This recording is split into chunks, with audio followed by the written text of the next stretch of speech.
Panchayati Raj election సంబంధించి notification release చేయాలి సెప్టెంబర్లో. డిసెంబర్ లోపల ఈ పంచాయతీరాజ్ ఎలక్షన్స్ని జరపాలి. జరిపిన తర్వాత కొత్త సంవత్సరం ఈ కొత్తగా ఈ పంచాయతీ రాజ్ సంబంధించిన ఎన్నికైన వారిని దానికి సంబంధించి ముందుకు తీసుకెళ్ళాలి అన్న కాన్సెప్ట్ తోటి ఇప్పుడు ప్రజెంట్ ప్లాన్ చేస్తూ ఉన్నారు కూటమి ప్రభుత్వం, జనసేన, టీడీపీ అలయన్స్తో ఎవరైతే బీజేపీ వెళ్తూ ఉన్నారో. అయితే ఇక్కడ ఈ వీడియోలో మనము జనసేన వారు మిమ్మల్ని ఓట్లు అడగడానికి మీరు అడగాల్సిన ప్రశ్నలు, లేకపోతే జనసేనని ఎవరు ఓడించడానికి అవకాశం ఉంది అనేది ఈ వీడియోలో మాట్లాడుకుందాము. టీడీపీకి వాళ్ళు అంటే కంబైన్డ్గా ఏమేమి వీళ్ళు హామీలు ఇచ్చారు, ఎంతవరకు నెరవేర్చారు, అండ్ ఇండివిజువల్గా జనసేన ఎలాంటి హామీలు ఇచ్చింది, పవన్ కళ్యాణ్ గారు మా మీటింగ్స్లో మాట్లాడుతూ ఎలాంటి హామీలు గుప్పించారు, అండ్ చంద్రబాబు నాయుడు గారు, లోకేష్ గారు ఎలాంటి హామీలు గుప్పించారు, అది ఇంకొక వీడియోలో మాట్లాడదాము. మొత్తం కూడా ఈ వీడియోలో అయితే గ్రామ సచివాలయం ఉద్యోగులు పంచాయతీరాజ్ సంబంధించి పవన్ కళ్యాణ్ గారు ర్యాంకింగ్లో ఆల్మోస్ట్ 25th లాస్ట్ నుంచి 3వ. ఉప ముఖ్యమంత్రికి జరిగినటువంటి ఘోరమైనటువంటి అవమానం. ఎందుకంటే ఉప ముఖ్యమంత్రి పవన్ కళ్యాణ్ అతను చేతగాని దద్దమ్మలాగో లేదంటే చేతగానటువంటి వాళ్ళలాగో పనికి రానటువంటి వాళ్ళలాగో కనీసం తన శాఖను తాను నిర్వహించలేనటువంటి అసమర్థుడుగానో ఓపెన్గానే ముఖ్యమంత్రి అతనికి లాస్ట్ ర్యాంక్ ఇచ్చాడు. 28 శాఖలకు సంబంధించినటువంటి ర్యాంకులలో 28వ ర్యాంకు అటవీ శాఖకి సంబంధించి ఇవ్వటము. అదేవిధంగా మళ్ళీ పవన్ కళ్యాణ్ నిర్వహిస్తున్న ఇంకో శాఖ పంచాయతీరాజ్ అండ్ గ్రామీణాభివృద్ధికి లాస్ట్ నుంచి 3వ ర్యాంక్ ఇవ్వటం, అంటే 25వ ర్యాంక్. అంటే తను నిర్వహిస్తున్న శాఖలకి లాస్ట్ ర్యాంకు, లాస్ట్ నుంచి 3వ ర్యాంకు ఆ శాఖలకు ఇవ్వటం.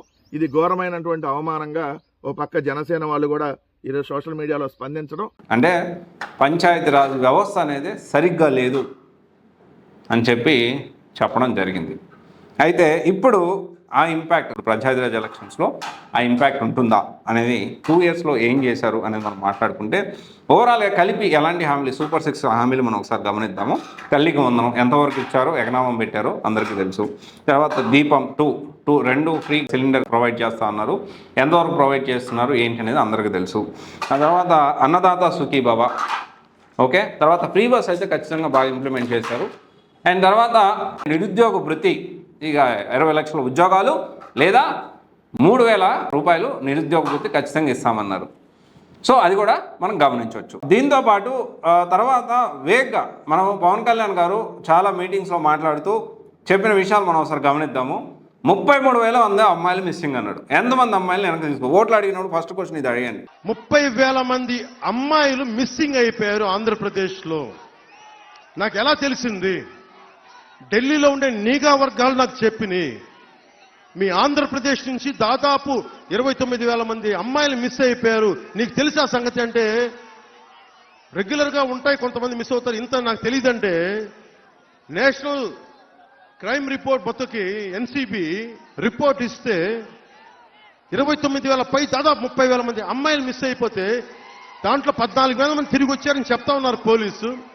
మిగతా 18,000 మంది ఏమయ్యారు? తర్వాత అధికారంలోకి వచ్చిన వెంటనే సుగాలి ప్రీతి కేసుని ఖచ్చితంగా నిందితులను కఠినంగా శిక్షిస్తా ఉన్నారు. శిక్షించమాట అటెరుగు సుగాలి ప్రీతి గారిని ఎంత ఇబ్బందులు పెట్టారో.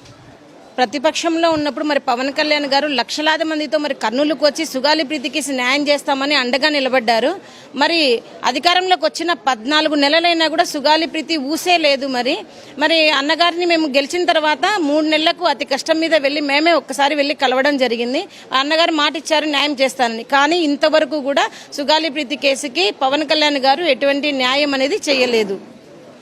మరి ఎందుకని అడుగుతా ఉన్నాం. మరి ఓట్ల అంటే ఎన్నికల ముందు సుగాలి ప్రీతి కేసు ప్రతి చోట మీరు గుర్తు చేసుకొని నరాల్లో మరి మీరు గుర్తు చేసుకొని సుగాలి ప్రీతికి న్యాయం జరగాలని అన్న మీరు, మాట ఇచ్చిన మీరు, మరి ఇప్పుడు మరచడం ఏంటి? ఎందుకు మీరు మరవాల్సి వచ్చింది చెప్పమని నేను డిమాండ్ చేస్తా ఉన్నాను సార్. ఖచ్చితంగా మీరు అడగాలి, కేసు ప్రోగ్రెస్ ఏందని అడగాలి. పవన్ కళ్యాణ్ గారు జనసేన వాళ్ళు సో మిమ్మల్ని ఓట్లు అడగడానికి వచ్చినాం. తర్వాత గ్రామ పంచాయతీ ఎలా జరుగుతుంది, లాస్ట్ ర్యాంక్ వచ్చింది, మరి ఏం చేయట్లేదు కదా, దాని గురించి అడగాలి.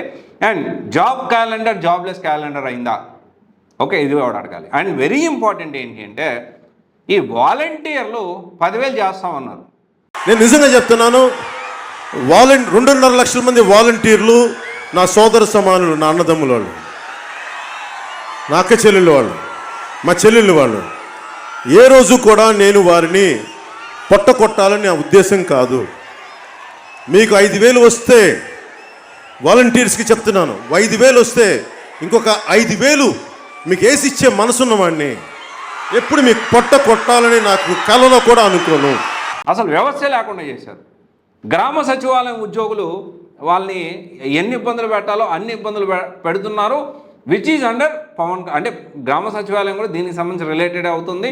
పవన్ కళ్యాణ్ గారు దీని మీద ఎన్ని ఇబ్బందులు పెడుతున్నారు, అసలు గ్రామ సచివాలయం ఉద్యోగులు ఉంచుతారా ఊడబీగుతారు, ఏదో క్లారిటీ ఇచ్చేసామని చెప్పండి. ఇవన్నీ ఒక పక్కన ఉంటే ఇంకో పక్క అరవ శ్రీధర్ ఇష్యూ, నడి రోడ్డు మీద దాడి, అటాక్ చేశారు వాణి అనే ఆమె మీద. తర్వాత జనసేన లీడర్ రీసెంట్గా మల్లాది రాజు వాళ్ళ కూతురు బహిరంగంగా వచ్చి మా నాన్న వల్ల మా అమ్మ చనిపోయింది, ఇంకొక పెళ్లి చేసుకున్నాడు, మమ్మల్ని ఇబ్బంది పెడుతున్నాడు, ఇల్లునే కబ్జా చేసామని అంటున్నారు అని బయటకు వచ్చారు. ఇక ఏపీ డిప్యూటీ సీఎం జనసేన అధినేత పవన్ కళ్యాణ్ సహాయం కోసం ఇద్దరు చిన్నారులు ఎదురు చూస్తున్నారు. తమ తండ్రి రెండో వివాహం చేసుకుని తమను పట్టించుకోవటం లేదంటూ ఓ వీడియో విడుదల చేశారు.